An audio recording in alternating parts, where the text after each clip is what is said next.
అటు జగన్ ఇటు టీడీపీ గుంటూరు దీక్ష వేదికగా మాటల తూటాలు పేల్చుకుంటున్నారు. రైతులకు ఏం చేశారని జగన్ ప్రశ్నిస్తుంటే ఇదంతా రాజకీయ లబ్ధి కోసమేనంటూ అధికార పార్టీ నేతలు అదే స్థాయిలో కౌంటర్స్ ఇస్తున్నారు. అటు వైసీపీ అధినేత దీక్ష ఇవాళ కూడా కొనసాగనుంది.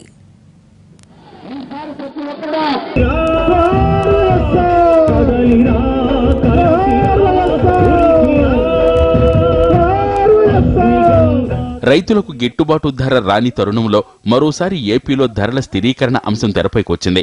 5,000 కోట్లతో మార్కెట్ ఇంటర్వెన్షన్ ఫండ్ ఏర్పాటు హామీ ఏమైందని జగన్ నిలదీశారు. గుంటూరులో 2 రోజుల రైతు దీక్ష చేస్తున్న జగన్ రైతుల కష్టాల్ని ప్రస్తావించారు. ఇవాళ ఎన్నికలైపోయాయి, ప్రజలతో పనైపోయింది, రైతులతో పనైపోయింది. ఇవాళ 5,000 కోట్ల రూపాయల స్థిరీకరణ నిధికి సంబంధించి ఇవాళ చంద్రబాబు నాయుడు గారి నోట్లో నుంచి ఇవాళ ఊసే లేదు, రాదు. రైతులు అవస్థలు పెడతా ఉన్నారు. వీళ్ళకు కనీస మద్దతు ధర పెంచండి అని చెప్పి కనీసం ప్రధానమంత్రికి ఒక్కటంటే ఒక్క లేఖ ఇచ్చిన పాపాలు కూడా పోలేదు చంద్రబాబు నాయుడు గారు. అప్పట్లో ప్రతిపక్ష నేతగా హోడా స్వామినాథన్ కమిటీల సిఫార్సులు అమలు చేయాలని డిమాండ్ చేసిన చంద్రబాబు సీఎం అయ్యాక వాళ్లెవరో తెలియనట్లు ప్రవర్తించడం విడ్డూరమన్నారు జగన్. గత 3 ఏళ్లుగా రైతులకు ఇవ్వాల్సిన ఇన్పుట్ సబ్సిడీ ఇవ్వటం లేదన్నారు. ఎన్నికలైపోయాయి, ప్రజలతోనూ రైతులతోనూ పనైపోయింది. ఇవాళ స్వామినాథన్ ఎవడబ్బా నాకు గుర్తుకు రావడం లేదు అని ఇవాళ చంద్రబాబు నాయుడు గారి నోట్లో నుంచి మాటలు వస్తా ఉన్నాయి. మరోవైపు జగన్ విమర్శల్ని టీడీపీ తిప్పికొట్టింది.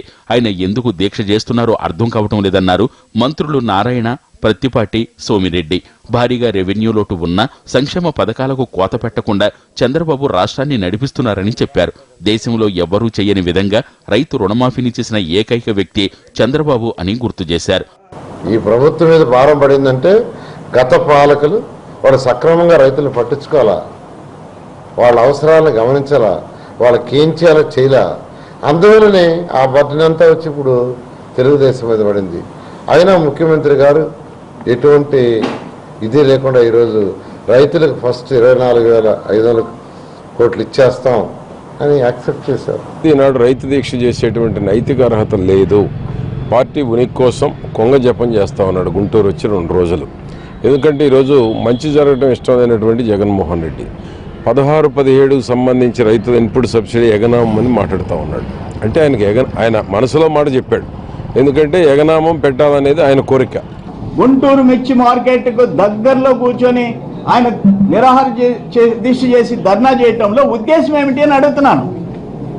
వ్యవసాయంలో ఎంఐపిలో కానీ మిగతా విషయాల్లో కానీ ఫార్మ్ మెకనైజేషన్లో కానీ మైక్రో ఇరిగేషన్ ప్రాజెక్టులో కానీ భారతదేశంలో ఆంధ్రప్రదేశ్ ఒక ఆదర్శంగా నిలుస్తా ఉంది.